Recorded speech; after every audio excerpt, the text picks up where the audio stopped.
Hey y'all, I'm at my son's soccer game right now, and we're listening to the radio, and there was a clip from the Steve Harvey Morning Show where I was about to call her Big Shirley, where Shirley Strawberry had asked everybody, she was asking would you rather questions, and she was saying, would you rather take $1 million right now today, or go back to the age of 13 knowing everything that you know? And of course everybody picked, $1 million, but what would you guys pick? One of the comedians, joked and said that he wouldn't be able to get away with knowing everything that he knows because his daddy wouldn't allow that. You think you know more than me, boy? And then after that little segment went off, or commercial rather, another ad came on talking about back in the day, and they were saying, remember record shops and rent parties and get-togethers and just a lot of old school stuff. And I was earlier, before we even got in the car, I was reminiscing about my great grandfather on my dad's side. We called him Daddy, and he had a house, and you would have to drive up the driveway. It was like a hill that went like up the driveway. It was like real steep, and then you parked, and then it was a duplex, and he had a kumquat tree in his front yard, and we could just pick them and eat them. And he always had a lot of change. By his house is where the candy lady lived down the street or whatever, so she always had everything.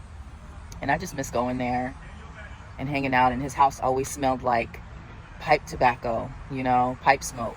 He smoked, like, if I could smell that smell today, oh my God, it would just, man, I would probably start crying. But he was cool. He always gave us, all of us cousins and stuff, money for candy. And then my uncle, who was actually younger than my dad, because my grandmother had him after her mother had her son. He lived in a room. He had his own room there. And I just remember going in there and him having Playboy pictures plastered everywhere, all over his room. White girls with titties out, black girls with, oh my gosh. That was my Uncle Kenneth. He was the cool uncle. Cadillac Ken. He always had a Cadillac. He was the man. He was spoiled us too, But yeah, I just miss the days. My grandmother, she lived in Hillcrest, and so when I used to live with her, because I lived with my granny off and on, my mom's mom, and she lived in the Hillcrest area, which is pretty much like an alternative area now. Like, my grandmother lived in a senior citizen complex, but it was known for, like the gay scene or whatever, that lot of gay clubs down there called Flame and stuff like that. But you could walk from her house down to the main area. I can't remember what that main street was, but they had a Tower Records, and I remember when me and my sister were bored, or when I was bored and I lived with my granny, we would walk down there, listen to music, and they had these nice headphones, these sound counseling headphones. That's when sound counseling headphones first came out. This was back in the 90s, and you play a song, listen to it, like you can hear every instrument come through that thing. And I just miss that. There was another store down there that my mom loved called something apparel. What was the name of that store? It'll come to me. But my mom loved that store down there. But I just miss the good old days. A friend of mine from church had messaged me the other day and said, hey, I'm gonna be in your area, because she lives in Chesapeake, which is way across. Like, it takes an hour to get to her house from me, like over an hour. And so she was like, I'm gonna be at the church on this day, let's meet up or whatever. So I messaged her back. I was like, cool. I said, I gotta pick my son up and then I'll meet you there.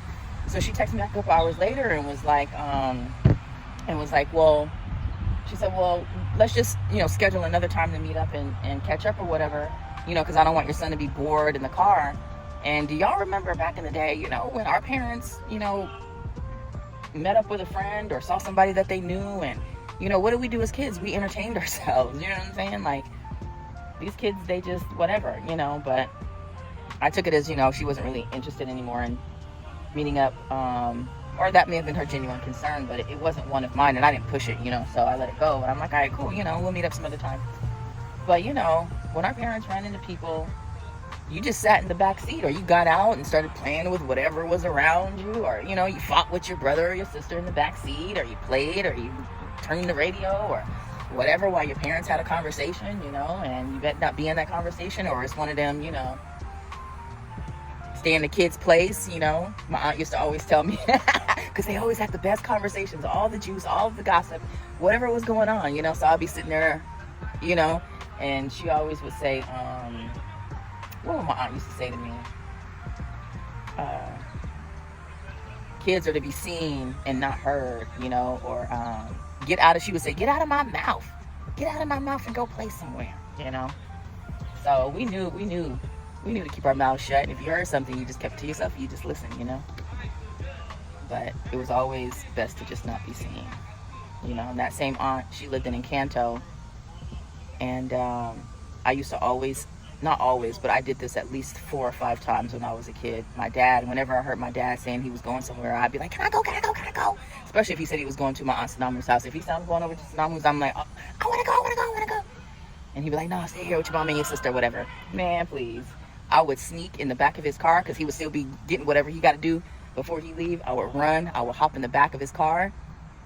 And I would hide in the hatchback where the trunk was or whatever. And I would just stay there. And as soon as we pull up to Auntie's house, surprise, you know.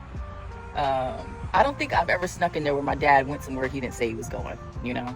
It was always I only went when I knew he was going to my aunt's, and every time that's exactly where his ass was going, you know. That probably stopped him from doing a lot of stuff too, because he probably knew, look, I can't risk it. If I say I'm going here, I better be going there, because my daughter is going to tell it. And he never got mad, never. He would just look, shake his head, pick me up, and we'd go, and not get to see my cousins for a little bit, you know. But man, I miss the good old days. I really do. I don't know nothing about rent parties, but I can imagine, you know, you short on rent. Let me just throw a little get together, a little throwback real quick in the crib, you know. Collect that extra $100 on this rent. Yeah, we don't see that very much these days. Times have really changed. You know, I think social media really has a big part to do with isolation and people not getting together anymore. It's very unfortunate, you know, and it oftentimes makes me sad. We got it from 2 to 0 to 2 to 2. 2-2. Oh, so you guys are tied? Yeah. All right. Good job. You hustling out there, huh? Oh. You not done yet? You still got a little time to go? You thirsty? Well, here, finish drinking your water. Take it off of this. Okay.